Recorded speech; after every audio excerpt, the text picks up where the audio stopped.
Saudara, hampir 1 tahun ini kita hidup dengan sebuah kebiasaan baru, yaitu kebiasaan menunggu, menanti. Karena kalau kita bertemu dengan orang, selalu pertanyaan yang sering muncul adalah kapan?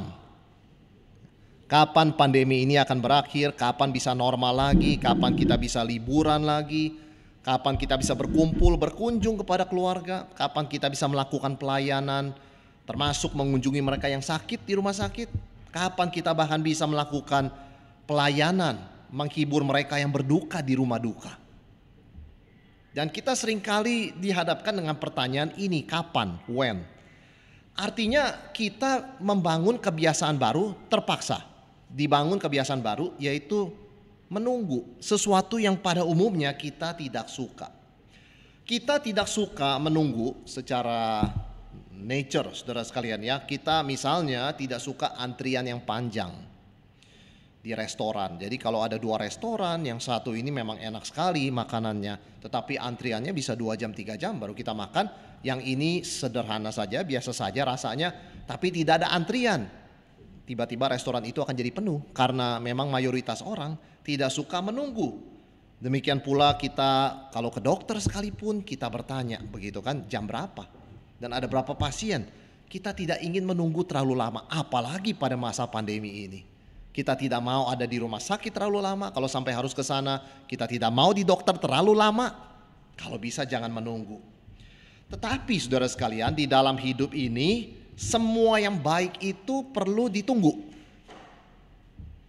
Ya kan, orang perlu belajar menunggu untuk memperoleh hasil yang baik atau terbaik.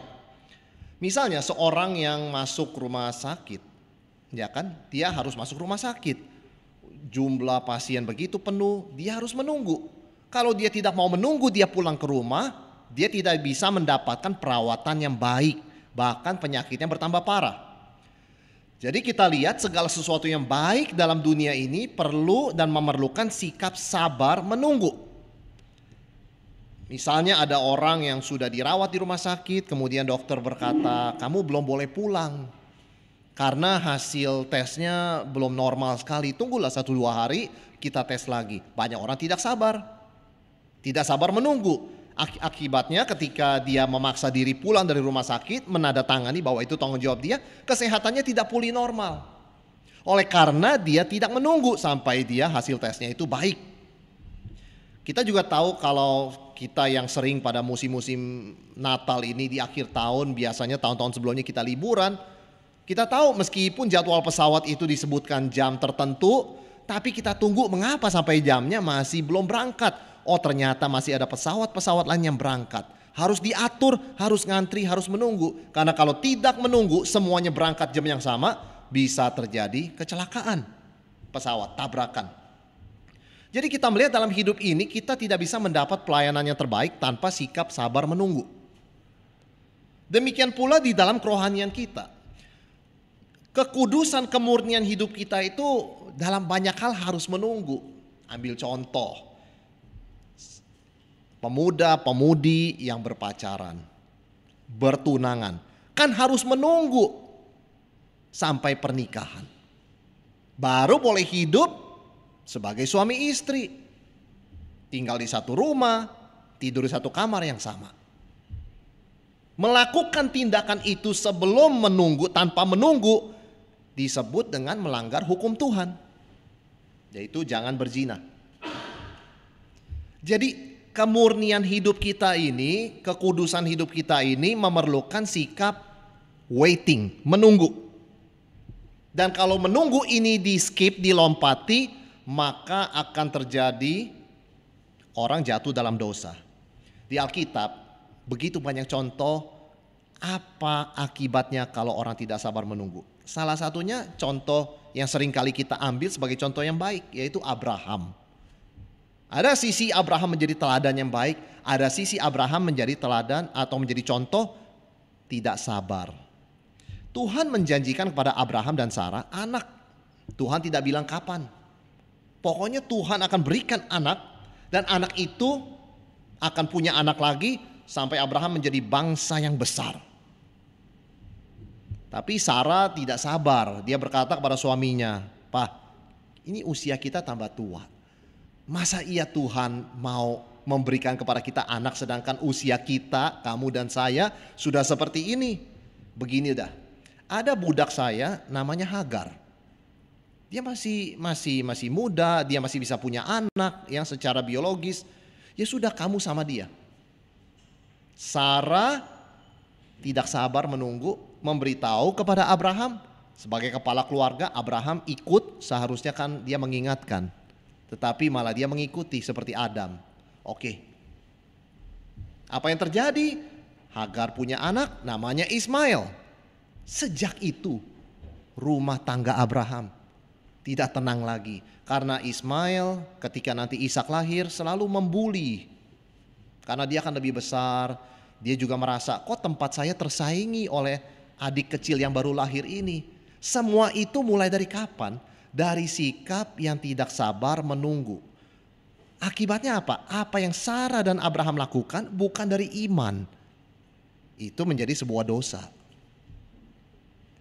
Bapak Ibu Saudara sekalian, seringkali sikap tidak sabar menunggu itu mempunyai konsekuensi yang panjang. Kita tahu pada akhirnya cerita daripada Abraham, Sarah, Hagar ini berakhir dengan menyakitkan. Di mana pada akhirnya Hagar dan Ismail diusir. Menangis terseduh-seduh mereka. Bagaimana ke padang gurun kami bisa hidup dan anak ini bisa bertumbuh. Tapi Tuhan mendengar seruan mereka, Tuhan memberikan belas kasihan kepada mereka. Tetapi memang sejak itu keturunan Ismail dan keturunan Ishak selalu hidup dalam ketegangan. Dan itu mengingatkan kita karena satu sikap yang simple, tidak sabar menunggu. Jadi kelihatannya melompati antrian itu kesalahan kecil, kelihatannya saudara sekalian. Tapi dalam sejarah, dalam kenyataan sebetulnya melompati antrian itu melawan waktu Tuhan justru menimbulkan konsekuensi yang panjang. Ada orang mengantri mau bayar e-tol, jalan tol begitu kan. Ternyata dia lihat ada berapa gerbang, yang ini antriannya panjang, ada 5 mobil. Dia sudah, mobil ini lancar semuanya. Dia tinggal tunggu tapi dia tidak sabar, yang situ cuma satu. Dia pindah ke jalur sana, ternyata yang satu itu kartu e-tolnya kosong, saudara sekalian. Jadi dia harus mengisi lagi, harus mengisi dulu baru bisa lewat. Akibatnya dia mengantri 2 kali lipat lebih panjang waktunya. Seringkali kita pikir kalau kita ambil shortcut, kita mengirit waktu. Orang di jalanan kebut-kebutan, dia pikir dia bisa mengirit 1 menit, 2 menit. Mengirit 1 menit, 2 menit. Tapi ternyata keserempet, kesenggol, akhirnya hilang 2 jam. Urusan dengan warga, dengan yang ditabrak, dengan polisi, dengan asuransi, akhirnya acara batal. Hanya untuk mengirit 1-2 menit. Tuhan memang mengajarkan kita untuk sabar, dan memang situasi hidup kita menuntut kita tuh sabar menunggu. Karena itu karakter yang Tuhan Yesus tunjukkan. Saudara sekalian, Tuhan Yesus datang ke dalam dunia tidak langsung dia kemudian besar naik ke salib, mati, sudah selesai ya Bapak ya, tugas saya, tidak. Dia menjalani hidup itu dari kecil dengan natural selama 33 tahun. Dia menunggu untuk menggenapi rencana Allah yang puncak, yaitu dia mati di salib. Banyak orang ini kan goal oriented ya saudara sekalian. Pokoknya ujungnya itu apa? Goalnya apa? Gak usah lika-liku. Tapi dalam kehidupan ini untuk mencapai tujuan itu seringkali perjalanan itu harus kita sabar berlika-liku. Mengapa saudara sekalian? Waktu Tuhan tidak bisa diburu-buru. Berapa kali orang mau menangkap Yesus, sebetulnya Yesus bisa berkata, tangkap saja supaya saya disalibkan, kemudian rencana Allah jalankan. Tapi Yesus selalu berkata apa? Waktuku belum sampai. Kita pengkhotbah mengingatkan kita, untuk segala sesuatu ada waktunya. Waktu siapa? Waktu Tuhan. Dan Tuhan membuat segala sesuatu indah pada waktunya. Artinya waktu Tuhan tidak bisa diburu-buru. Tuhan adalah Tuhan, Dia yang membuat agenda. Dia yang set timing. Ya, kita ikut timingnya Dia karena Dia kepala. Dia tidak bisa diatur dengan agenda kita. Tuhan umur sekian saya mau, itu boleh menjadi satu doa. Tetapi kita mesti berserah kepada kedaulatannya, karena Tuhan yang mengatur timingnya, segala pekerjaan di dunia ini, karyanya Dia yang mengatur sampai sekecil-kecilnya. Karena Tuhan tahu segala sesuatu dan Dia tidak bisa dipaksa mengikuti waktu dan kemauan kita, ketidaksabaran kita ya. Tetapi justru kita perhatikan saudara sekalian, seringkali semakin kita ingin mengejar sesuatu sesuai kemauan kita, semakin tidak dapat. Dan kita melihat cara Tuhan mendewasakan anak-anaknya adalah dengan membuat mereka terpaksa belajar menunggu dengan sabar. Justru Tuhan menggunakan waktu kita menunggu untuk mendewasakan kita. Seorang anak minta motor sama papa mamanya. Papa mamanya belikan 100 motor juga bisa. Karena uangnya lebih dari cukup. Tapi orang tua yang baik akan berkata, nak, kamu baru umur 9. Kamu umur 10. Begitu kan? Kira-kira. Ulang tahun umur 10. Kamu mesti menunggu. Tidak baik kamu memburu-buru di usia begitu kecil minta kendaraan bermotor. Ini berbahaya. Saudara sekalian, orang tua yang mengasihi anaknya sering-sering berkata, tunggu. Dan karena Tuhan mengasihi kita, sebagai bapak mengasihi anak-anaknya, seringkali Dia menjawab doa kita, tunggu. Dengan itu sebetulnya Dia memproses kita lebih dewasa. Karena pada waktu kita mendengar jawaban itu, mungkin tentu reaksi kita adalah, kok lama? Dan seringkali Tuhan menggunakan waktu menunggu ini untuk menguji iman kita supaya murni. Ada orang yang dipaksa menunggu begitu ya, kemudian ketahuan dia itu tidak sungguh-sungguh. Saya ingat waktu saya melayani di Gereja Kristus juga begitu ya, salah satu. Ada seorang datang begitu kan, dia ini minta dibaptis langsung. Saya bilang, kenapa buru-buru, kan dibaptis harus katekisasi. Oh, punya bicara, ternyata dia ini ingin menikah. Dia belum dibaptis, dia ingin menikah, maka minta dibaptis. Tentu saja tidak bisa. Untuk dibaptis sungguh-sungguh bahwa orang mengaku percaya harus ada waktu. Dia mengikuti kelas katekisasi dan bisa mengaminkan, mengerti, menerima semua pengajaran ini, lalu mengakui imannya. Jadi dari situ kan kita tahu, ketika saya katakan ada proses beberapa bulan harus mengikuti kelas katekisasi. Dia langsung pergi dan tidak balik lagi. Menunggu itu membuktikan kemurnian seseorang. Hari ini kita baca di Alkitab ada disebut 2 orang, yaitu Simeon dan Hana. 2 orang yang disebut apa? Menantikan, menunggu penggenapan janji Tuhan. Apa persamaan mereka?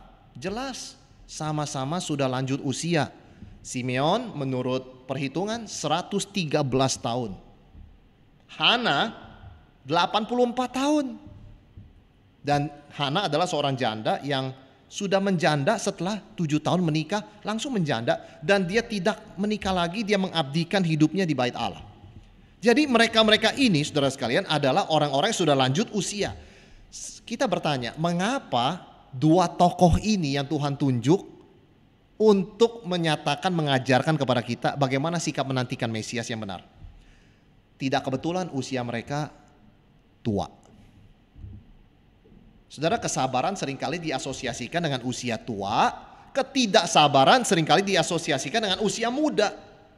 Tetapi di dalam Kristus, meskipun kita masih muda, kita dipanggil untuk sabar menantikan Tuhan. Paulus mengatakan, jangan seorang pun menganggap engkau rendah karena engkau muda, tapi jadilah teladan, termasuk di dalam kesabaran. Memang dunia kita ini sangat memuliakan, meninggikan usia muda. Jadi kalau kita dengar ada orang ngomong, wah masih muda, itu positif. Sebaliknya kalau kita dengar, aduh sudah tua ya, itu negatif. Beginilah dunia kita. Muda positif, tua negatif. Muda masa depan cerah, tua kurang cerah. Itu pandangan dunia kita saudara sekalian.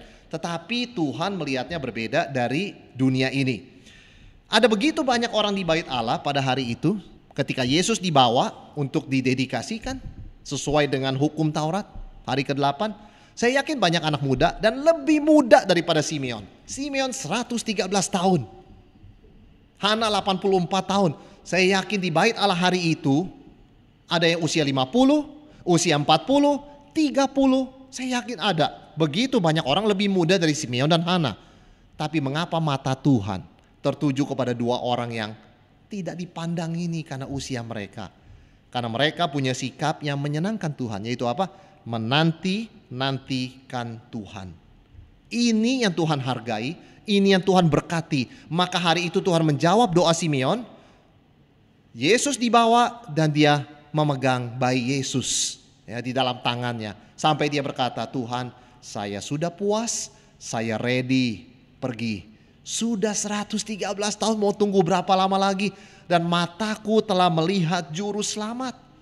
Dan itu kan yang kita bilang kepada banyak orang, sebelum kamu memejamkan mata selama-lamanya, lihatlah Tuhan Yesus.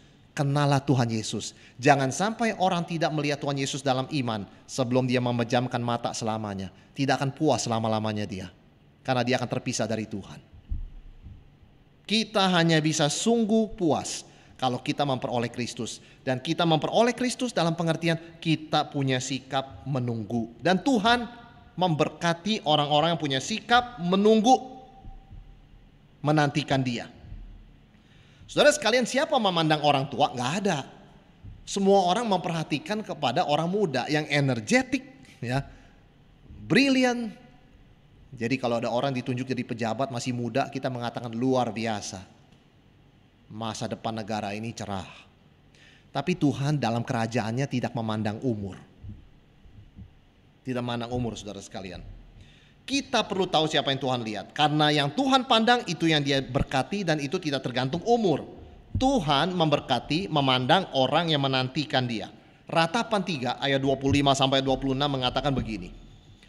Tuhan adalah baik bagi orang yang berharap kepadanya, bagi jiwa yang mencari dia. Adalah baik menanti dengan diam pertolongan Tuhan. Jadi Tuhan itu baik bagi orang yang berharap menantikan dia. Wait on him, ya. Bagi jiwa yang mencari dia, Tuhan itu baik. Maksudnya Tuhan itu memang maha baik, tapi yang sungguh mengalami kebaikan Tuhan, kepuasan jiwa, mereka yang menantikan Tuhan. Dan itu yang Tuhan lihat, mereka yang mengalami. Maka dikatakan ayat 26, ratapan 3, adalah baik, it is good. Menanti dengan diam pertolongan Tuhan. Jadi selama kita di pandemi ini, dengar lagi ada virus yang baru, apa yang harus kita lakukan? Jangan berubah, saudara sekalian. Nantikan Tuhan. Karena it is good, kata Alkitab. Adalah baik menanti dengan diam pertolongan Tuhan. Mengapa Tuhan memberkati orang-orang yang menantikan dia? Yang pertama, karena mereka menjaga kemurnian diri. Orang yang menantikan Tuhan menjaga kemurnian diri. Apa buktinya? Di ayat 26 dikatakan tentang Simeon, yaitu apa? Simeon ini orang yang menantikan Tuhan. Dia adalah orang yang ayat 25, seorang benar, seorang yang saleh, menantikan penghiburan bagi Israel. Roh Kudus ada di atasnya. Orang yang menantikan Tuhan seperti Simeon, sama seperti Hana juga, yang tercatat di dalam ayat-ayat berikutnya, adalah orang yang menjaga kesucian kemurnian hatinya. Tutur katanya dan sikapnya. Saudara, kalau kita kerja di satu perusahaan, kita dipanggil oleh atasan. Jarang-jarang kita dipanggil oleh atasan yang atas sekali. Hari itu ada sekretaris mengatakan kepada kita, kamu dipanggil bertemu dengan bos jam 1 siang setelah makan siang. Saya yakin saudara sekalian, karena kita jarang ketemu dan itu pimpinan paling tinggi yang menentukan segala keputusan. Saya yakin dari jam 12.45 kita sudah tunggu. Dan kita tunggu dengan sikap hormat. Ketika bos itu datang telat sampai jam 1:10, kita juga tunggu. Karena kita tahu siapa dia, kita tahu siapa kita.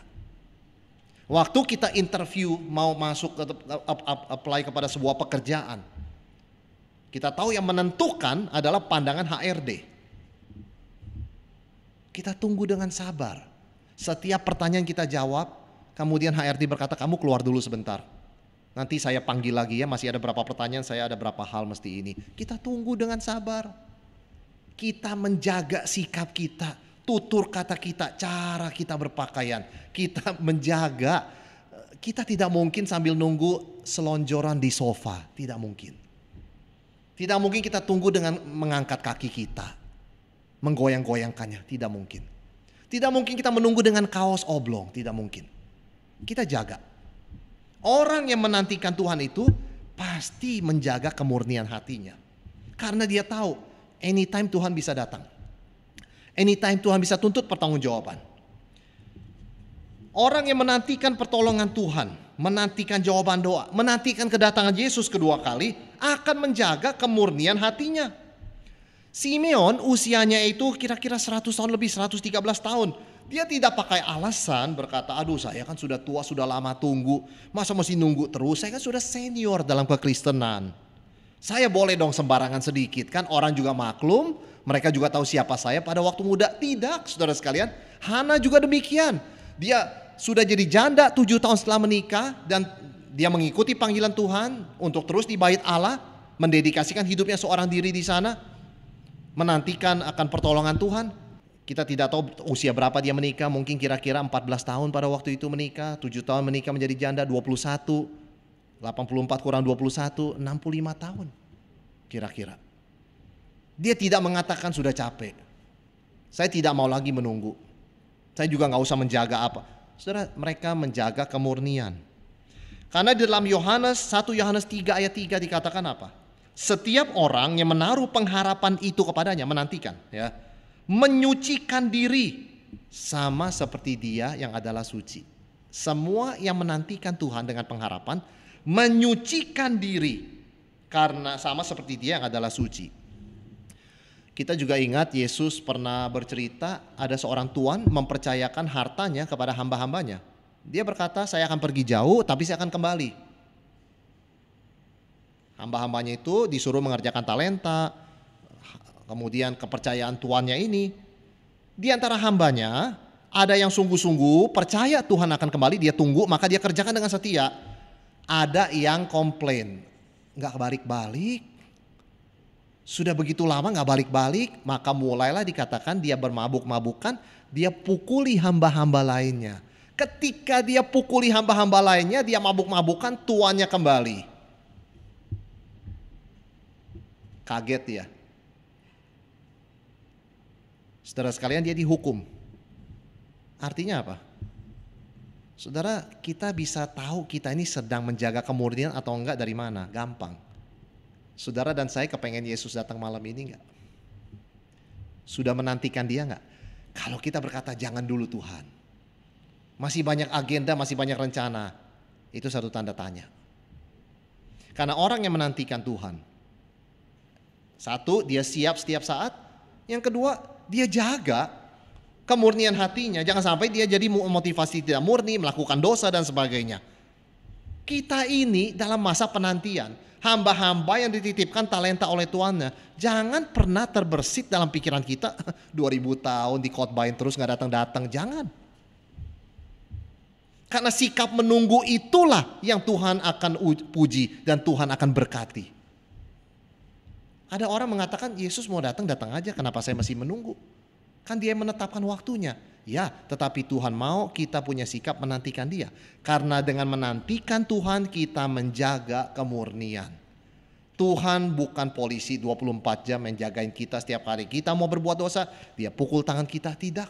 Dia memberi kepada kita kebebasan tanggung jawab. Kita harus dengan sadar dengan kekuatan Roh Kudus yang tinggal dalam hati kita menjaga kemurnian hati ini. Dalam kita hidup, dalam kita melayani, dalam kita menjalani hidup keluarga, dalam kita bekerja. Sekitar kita mungkin bekerja semata-mata komersial.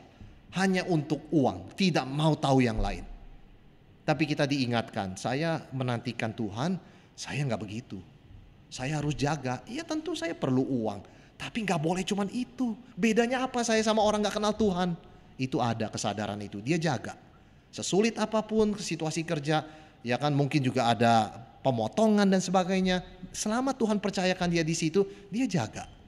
Dia jaga, karena dia tahu Tuhan bisa bertindak anytime. Gak tentu keadaan dia seperti ini terus. Orang yang menantikan Tuhan tidak akan jatuh dalam pesimisme, tidak akan jatuh dalam sikap, ya sudah, dia tidak balik-balik, tidak akan datang pertolongan, doa tidak akan dijawab, mari kita berbuat yang kita suka. Dia tidak akan punya sikap begitu. Itu terbalik dari sikap menantikan Tuhan. Itu artinya tidak menantikan Tuhan. Saudara sekalian, dan jangan salah, mengapa Tuhan mengajarkan anak-anaknya belajar menunggu? Karena waktu untuk menunggu ini adalah masa keemasan untuk berubah. Kita itu ketika percaya pada Yesus masih anak-anak. Banyak kedagingan kita masih kuat, egoisme kita, masa lalu, tradisi yang salah, itu masih kuat. Cara berkata-kata yang keliru. Dengan Tuhan mengajar kita menunggu, ini ada waktu untuk proses diubahkan oleh Tuhan. Sehingga ketika nanti kita bertemu dengan Tuhan, kita sudah matang, kita sudah sempurna, saudara sekalian. Jadi orang yang menantikan Tuhan sebetulnya menjaga kemurnian, bukan hanya menjaga kemurnian, Tuhan memurnikan dia. Sehingga lebih lama, lebih baik, lebih kudus. Jadi kalau dia sadar itu, dia berdosa, dia sadar. Sebelum berdosa pun dia sadar. Jadi dia peka. Itu namanya dewasa. Orang anak-anak dan orang dewasa bedanya satu. Orang dewasa itu punya self awareness, kesadaran. Salah ini saya. Baru mau berbuat ini salah. Kalau anak-anak sudah berbuat kalau belum dikasih tahu nggak sadar. Waktu menunggu ini adalah waktu orang menjadi lebih dewasa, peka. Dia peka dengan orientasi. Wah, kok saya komersil ya? Salah. Wah, kok entertainment aja saya, duniawi ya? Saya hidup hanya untuk entertainment. Wah, ini kedagingan. Jadi baru orientasi saja, kiblat saja, dia sudah sadar. Mesti balik orientasinya. Jadi jangan melihat waktu menunggu itu buang-buang waktu. Saudara sekalian, di dalam Kristus kita adalah milik Tuhan. Menunggu itu adalah kesempatan emas untuk kita diproses lebih dewasa, lebih serupa dengan Kristus. Maka waktu menunggu itu waktu yang berharga. Semakin kita menunggu, semakin begitu banyak kekuatan berkat yang Tuhan berikan. Semakin kita dimurnikan. Dan dengan kuasa Roh Kudus kita boleh dikoreksi, diubahkan dari hal-hal yang salah dalam hidup kita. Jadi orang yang menantikan Tuhan, saudara sekalian, menjaga kemurnian hatinya. Dan suatu saat toh Tuhan akan datang, pasti. Ya, penantian itu akan selesai. Dan kita siap memberi pertanggungjawaban kepadanya. Tentu di dalam Kristus kita tidak takut kepada hari mulia itu. Itu yang pertama, saudara sekalian. Mengapa Tuhan memberkati orang yang menantikan dia? Karena orang yang menantikan Tuhan menjaga kemurnian hatinya. Yang kedua, karena orang yang menantikan Tuhan percaya bahwa Tuhan itu setia. Ada seorang pemuda-pemudi ya, berpacaran. Yang pemudi dapat beasiswa ke luar negeri. Program studi 5 tahun. Semua dibiayain. Mereka memutuskan tunggu 5 tahun. Gak mau buru-buru mereka, karena mereka kenal belum lama. Ada orang mengatakan, wah seharusnya menikah dulu, tapi mereka tidak.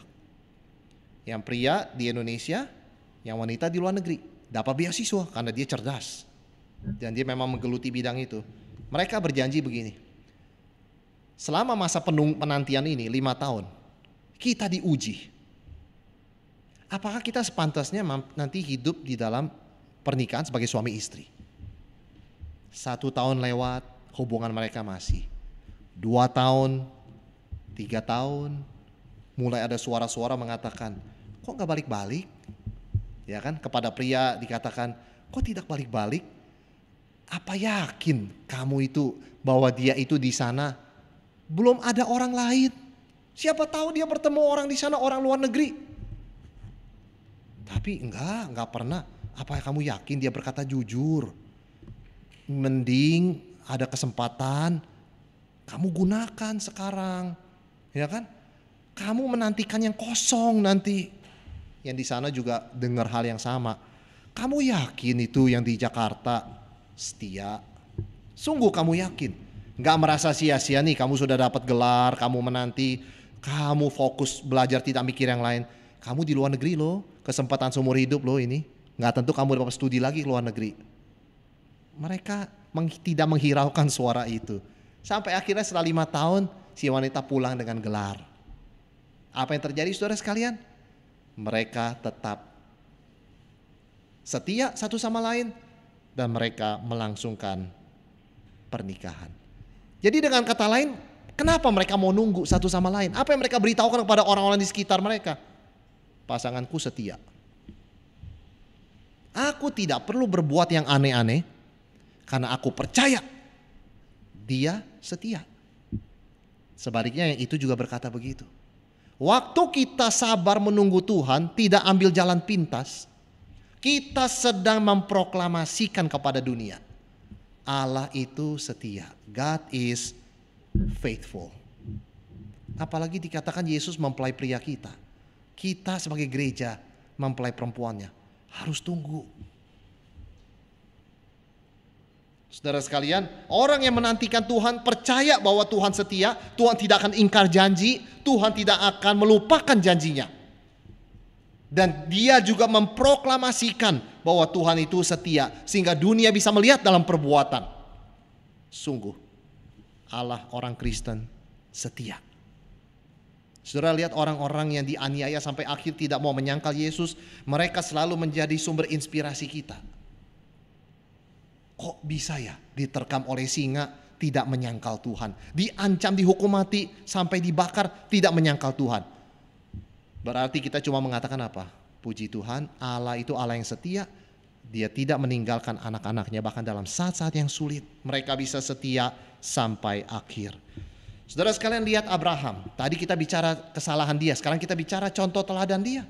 Dia diberikan janji oleh Tuhan, nantikan. Ya memang dia pernah berbuat kesalahan dengan dia tidak sabar. Karena Sarah menyuruh dia dengan Hagar. Tapi toh setelah itu apa? Dia tetap masih menunggu. Karena Tuhan berkata pada Abraham, bukan Ismail. Bukan dari kandungan Hagar. Dari kandungan Sarah. Itu janjiku. Jadi dia tunggu dengan sabar. Dia belajar dari kesalahan. Dia tunggu dengan sabar. Apa yang terjadi saudara sekalian? Tambah usia, iman Abraham tambah kuat. Tambah lama menunggu, tambah kuat. Kok bisa? Karena 1 hari kita menunggu, kita percaya Allah setia. 2 hari kita menunggu, kita lebih percaya Allah setia. 3 hari kita menunggu, lebih percaya lagi. Maka kita mengatakan, meskipun badannya Abraham tambah tua, tambah lemah, imannya tidak pernah jadi kendor.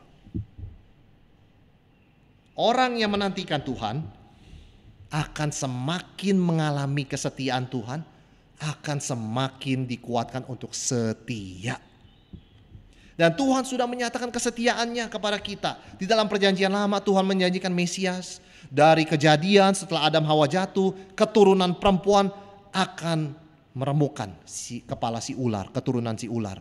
Itu kan gospel, Injil. Itu kabar baik, janji itu sudah diberikan. Terus diulangi dalam Abraham, Ishak, Yakub, Daud, Salomo, nabi-nabi. Sampai akhirnya Tuhan mengirimkan pada waktunya, mengirimkan Yesus Kristus. Simeon sudah berdoa entah berapa lama, Hana sudah berdoa entah berapa lama. Tapi akhirnya mereka diperkenankan untuk melihat penggenapan janji Tuhan. Mereka boleh menyaksikan kesetiaan Tuhan. Saudara, orang yang menantikan Tuhan dengan setia akan melihat dengan matanya kesetiaan Tuhan. Ini upah dari Tuhan untuk orang yang sabar menantikan Tuhan. Kisah mereka dicatat dalam firman Tuhan, nama mereka disebut untuk mengingatkan kita. Ini real. Ini bukan dongeng. Ini bukan permisalan, ilustrasi. Ini peristiwa sejarah. Ada 2 orang yang sudah sangat lanjut usianya. Setia kepada Tuhan. Percaya bahwa Tuhan setia pada janjinya. Dan akhirnya mereka boleh melihat apa yang Tuhan janjikan. Dia bisa mengecap dan melihat kebaikan Tuhan. Saudara sekalian, kita bersyukur kepada Tuhan karena Tuhan kita Allah yang berjanji dan tidak lupa. Ada orang yang suka berjanji tapi suka lupa. Dan orang ini berkedudukan tinggi. Jadi tidak ada satu orang pun berani berkata kepada dia, kan Bapak janji. Tidak ada satu orang pun berani berkata kepada dia. Karena kedudukannya begitu tinggi. Tapi begitu mudah mengucapkan janji, tapi begitu mudah lupa. Sehingga untuk menagih janji itu harus lewat orang lain. takut dia tersinggung. Ada lagi satu orang yang suka berjanji tetapi benar-benar lupa. Ketika diingatkan dia berkata begini, emang saya pernah janji? Kapan? Kamu jangan mengarang-arang. Dia malah menuduh balik. Susah, manusia punya janji itu saudara sekalian, susah. Selalu ada kondisi-kondisi tertentu yang bisa dibenarkan untuk dia, ya gak jadi. Kan saya bilang, kamu dengar gak saya bilang? Kalau tidak hujan kita pergi. Sekarang kan sudah hujan. Ya sudah, tidak usah pergi. Itu sebetulnya dalih untuk tidak melaksanakan janjinya. Jadi banyak kondisi bisa diterapkan. Tuhan kalau kasih janji tidak ada kondisi. Tentunya dia menuntut ketaatan kita. Tapi ketika kita taat, Tuhan tidak kasih small prints. Bintang 1 kalau ketaatannya sudah 50 jam. Ya, bintang 2 tidak ada small notes dari Tuhan. Manusia kalau janji banyak catatan kecilnya saudara sekalian. Begitu kecil sehingga kalau bukan kita pakai kaca pembesar tidak bisa baca. Tapi Tuhan menjanjikan kepada kita apa adanya. Setia sampai akhir. Tuhan selalu ingat apa yang dijanjikan meskipun kita bisa lupa. Dan Tuhan yang ingat dan tidak mungkin lupa tidak pernah marah kalau diingatkan. Berapa banyak doa dalam Alkitab anak-anak Tuhan berdoa, Tuhan ingatlah kepadaku sesuai dengan kasih setiamu. Manusia kalau dikasih tahu begitu tersinggung. Emang kamu kira saya bisa lupa? Tidak usah ingatkan saya untuk ingat-ingat itu. Anak bisa tersinggung diingatkan itu oleh orang tua. Tetapi Tuhan ketika anak-anaknya berdoa, Tuhan remember me. Penjahat di kayu salib, Tuhan Yesus ingatlah aku. Semua doa itu diberkati oleh Tuhan. Tuhan tidak pernah keberatan diingatkan. Bahkan dia memberkati orang yang menantikan Tuhan, berani berdoa mengingatkan. Berbeda dengan manusia yang pada dasarnya tidak setia saudara sekalian. Saya tanya mengapa kerja masih ada jam kantor? Karena manusia mayoritas tidak setia. Kalau tidak ada jam kantor tidak kerja. Mengapa sekarang kita kalau mau layanan beberapa layanan itu ya online dan sebagainya, kenapa harus langganan 1 tahun di muka? Karena mayoritas bisnis tahu kalau per bulan dicoba 1 bulan berhenti bulan berikutnya suruh bayar 1 tahun di muka. Paling sedikit 3 bulan dikasih diskon. Saudara sekalian, kita sudah ditebus oleh darah Kristus, kita sudah diselamatkan oleh Allah yang setia yang menepati janjinya dengan mengirimkan Yesus Kristus 2000 tahun yang lalu. Lahir, mati, bangkit. Maka marilah kita dengan setia tetap mengikut Kristus dalam keadaan apapun. Kalau kita tetap berpegang dan setia kepada Kristus, Tuhan akan memperlihatkan segala berkat dan kebaikannya. Dia akan terus memelihara kita. Yang ketiga, mengapa menantikan Tuhan itu penting? Karena orang yang menantikan Tuhan percaya bahwa Tuhan adalah juru selamat. Siapa pengharapan saudara? Siapa pengharapan saya? Penolong kita, juru selamat kita adalah Tuhan. Ketika kita menantikan Tuhan, kita berkata, Tuhan yang lain terbatas, hanya Engkau yang bisa menolong. Aku menantikan Engkau. Ada perusahaan yang kehilangan seorang staf yang terbaik. Waduh, bidang itu hanya bisa dikerjakan oleh dia. Karena kemampuan dia sangat unik, tapi dia jatuh sakit. Jatuh sakit saudara sekalian. Tidak bisa diisi oleh orang lain. Maka perusahaan mengunjungi dia mengatakan, dokter bilang berapa lama? Wah Pak, paling sedikit 6 bulan sampai 1 tahun saya masih istirahat. Kami tunggu kamu. Kami tunggu kamu. 1,5 tahun pun posisi kamu aman, jabatan kamu aman, fasilitas aman. Jangan kemana-mana. Kami tunggu. Kenapa? Gak ada orang lain. Tidak ada orang punya kemampuan seperti dia yang mau kerja di perusahaan itu. Mereka menantikan dia. Waktu kita menantikan Tuhan, kita berbicara apa kepada Tuhan? Tuhan, Engkaulah satu-satunya. Tidak ada yang lain. Yesuslah satu-satunya juru selamat, satu-satunya Tuhan. Tidak ada yang lain. Engkau ku nanti-nantikan, ku harap-harapkan. Saudara, mari kita nantikan Tuhan dengan sabar, sukacita, penuh pengharapan. Bukan dengan komplain dan malas-malasan dan merasa buang waktu. Tidak. Karena waktu kita menantikan Tuhan dengan penuh pengharapan, kita sedang berkata kepada Tuhan, Tuhan, You're my only helper. Engkaulah satu-satunya penolongku. Kepada siapa aku berharap? Wah, saudara sekalian, sikap itu sangat menyenangkan Tuhan. Orang kalau tahu bagaimana menyenangkan Tuhan, hidupnya penuh dengan sukacita. Mengapa Simeon dan Hana tetap setia menantikan penggenapan janji Tuhan? Karena mereka percaya dan tahu Mesias adalah satu-satunya Tuhan dan Juru Selamat. Itu sebabnya ketika Simeon, Hana melihat bayi Yesus, puaslah mereka. Saudara, ditolong orang itu senang loh. Kita kalau dibantu manusia itu senang sekali. Tapi yang paling memuaskan, ditolong oleh Tuhan. Itu luar biasa. Pertolongan Tuhan. Orang yang menantikan Tuhan tidak akan dikecewakan. Sebaliknya orang yang kecewa akan Tuhan, tidak sabar, akan kecewa dan menyesal selamanya. Orang yang berharap kepada Tuhan, menantikan Tuhan, tidak akan dikecewakan karena memang Tuhan satu-satunya penolong. Karena itu kita diingatkan Mazmur 121. Aku melayangkan mataku ke gunung-gunung. Dari manakah akan datang pertolonganku? Masa di gunung gak ada orang? Semua kan ada. Mungkin ada orang lain sekitar situ. Tapi pemazmur mengatakan pertolonganku satu-satunya. Dari Tuhan yang menjadikan langit dan bumi. Nah, segala isinya. Saudara, pemberian terbaik yang Tuhan bisa berikan bagi kita adalah anaknya. Ini pemberian terbesar. Kalau hati kita masih tidak puas dengan pemberian ini, maka tidak ada berkat apapun yang bisa memuaskan kita.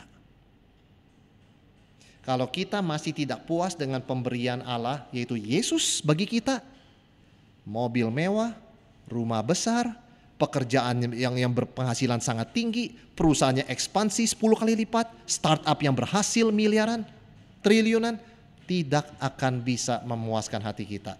Hati kita tetap ada ruang kosong yang membuat kita merasa sia-sia. Simeon bukan siapa-siapa secara manusia, seorang tua yang tidak diperhatikan oleh siapapun juga, tetapi dia mengatakan, saya puas karena saya punya Yesus yang ku nanti-nantikan.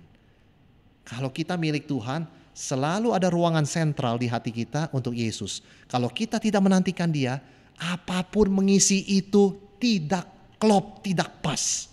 Orang akan tetap merasa kosong.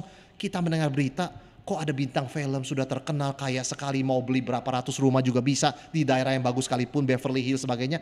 Kok bunuh diri? Ada apa? Mau bayar terapi, konselor, siapapun bisa dibayar. Beratus-ratus orang mantri, uangnya pun tidak habis. Kok bunuh diri? Ada satu ruang kosong di hati manusia yang kalau bukan diisi oleh Yesus akan selamanya kosong, makin gelap, makin kosong, makin membawa duka cita, makin membuat orang gelisah. Kita bersyukur saudara sekali, dalam Yesus yang lahir 2000 tahun yang lalu, yang mati dan bangkit, ada pengampunan, ada hidup yang kekal, ada relasi dengan Allah dalam damai. Segala kesalahan kita Tuhan hapuskan. Manusia berkata saya maafkan, dia masih ingat, dia bisa hitung-hitung satu hari. Tuhan ampuni dosa kita, tidak pernah memperhitungkan. Tidak pernah Tuhan berkata, ingat gak dulu kamu sudah saya ampuni? Tidak. Jangan lupa 5 tahun yang lalu kamu berbuat dosa ini. Itu mungkin suami istri bisa berkata begitu dalam ribut-ribut. Tuhan tidak berkata demikian. Tidak pernah mengungkit kesalahan kita. Meskipun dia bisa dan maha tahu, dia tahu kenapa itu terjadi. Tapi Tuhan mengampuni kita. Hanya dalam Tuhan kita ada damai, kepuasan sejati, relasi dengan Tuhan, jadi anak-anak Allah, bisa berdoa langsung dalam namanya, mencurahkan segala isi hati kita, dan mendapatkan pertolongan kita tepat pada waktunya. Di dalam Yesus ada hari esok, ada masa depan yang pasti, kedatangannya kembali dan hidup yang kekal. Saudara sekalian, kita akan mengakhiri tahun 2020, tetapi biarlah kita boleh puas apapun yang sudah terjadi di 2020. Karena Kristus milik kita. Segala yang kita nantikan, segala yang kita lewati adalah berkat. Dan 2021 kita tetap menantikan Tuhan. Karena akan ada begitu banyak keajaiban, berkat yang akan Tuhan curahkan di tahun 2021. Manusia mungkin merasa 2021 akan penuh tantangan, penuh ketidakpastian. Tetapi orang yang menantikan Tuhan, walaupun 1000 rebah di sisimu, kamu tetap berdiri. 10.000 jatuh, kamu tetap berdiri.